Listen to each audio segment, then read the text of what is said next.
Hello बच्चों, let's see this question. The question says integration dx upon square root of x minus x square. तो सबसे पहले देखते हैं इस क्वेश्चन में हम क्या की कॉन्सेप्ट यूज करने वाले हैं एंड उसके बेसिस पे इस क्वेश्चन को कैसे सॉल्व करेंगे.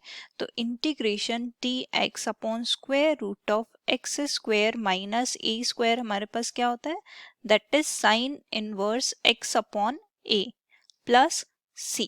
और ऑल्सो अगर हमारे पास कोई क्वाड्रेटिक पॉलिनोमियल है A X square plus B X plus C, तो उसको होल स्क्वायर की फॉर्म में कन्वर्ट करने के लिए सबसे पहले ए कॉमन ले लेंगे, that is X square plus B by A x plus c by a, and then उसके बाद हम इसमें b by two A whole square add कर देंगे and b by two A whole square subtract कर देंगे. So b by two A whole square and b by two A whole square ये हमने सब्ट्रैक्ट कर दिया प्लस सी बाई ए, जिससे कि हमारी ये जो फर्स्ट थ्री टर्म है वो हमारे पास बेसिकली क्या बन जाएगी, that is X plus B by two A whole square and ये B by two A whole square as it is रह जाएगा and plus C by A.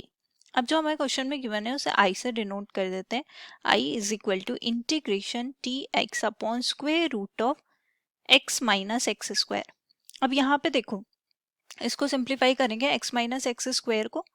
So x minus X square, यहाँ से हम सबसे पहले इसको रीराइट कर लेते हैं, minus X square plus x, यहाँ से माइनस कॉमन ले लेंगे तो आ जाएगा एक्स स्क्वायर माइनस एक्स. अब देखो यहाँ पे c वाली टर्म नहीं है कांस्टेंट, तो उसको जीरो अज्यूम कर लेते हैं. तो फर्दर हम क्या करेंगे, b by two A whole square को ऐड कर देंगे एंड सब्ट्रैक्ट कर देंगे. सो यहाँ पे b क्या है, minus one and by two A, to into one, so plus यहाँ पे माइनस वन बाई टू का होल स्क्वायर ऐड किया, माइनस किया माइनस वन बाई टू का होल स्क्वायर और जीरो प्लस जीरो, क्योंकि सी हमारे पास नहीं है. तो देखो अब इसको भी सिंप्लीफाई कर लेते हैं, तो ये आ जाएगा एक्स स्क्वायर माइनस एक्स और वन बाई टू का होल स्क्वायर को माइनस अगर कॉमन लेंगे तो minus one square, so plus हो जाएगा. तो इसको ऐसे भी लिख सकते हैं one by two whole square and similarly इसको भी लिख लेते हैं minus one by two whole square. तो फर्स्ट थ्री टर्म्स को अगर हम देखें तो वो nothing but x minus one by two whole square हो गया, क्योंकि X square minus two A B, यहाँ पे X square minus two into one by two into X and then one by two square, so ये x minus one by two का whole square हो गया and ये minus one by two whole square. इसको further अगर minus के साथ लिखेंगे तो ये हो जाएगा one by two whole square minus x minus one by two whole square. अब ये वैल्यू हम क्या करते हैं, आई में पुट कर देते हैं. सो आई की वैल्यू हमारे पास क्या हो जाएगी, that is integration dx upon square root of one by two whole square minus x minus one by two whole square. अब क्या करेंगे, इसको फर्दर सिंप्लीफाई करने के लिए हम x minus one by two को t अज्यूम कर लेते हैं. तो अगर हम इसको t अज्यूम करेंगे, let's say this is equation one, x के रिस्पेक्ट में डिफरेंशिएट कर लेते हैं दोनों side. So d by d x of x minus one by two is equal to d by d x of t.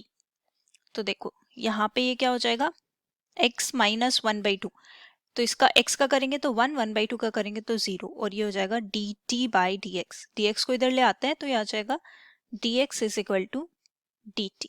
This is equation second. अब हम क्या करेंगे, सेकेंड एंड वन से आई में वैल्यू पुट कर देंगे, put the values from one and two to I.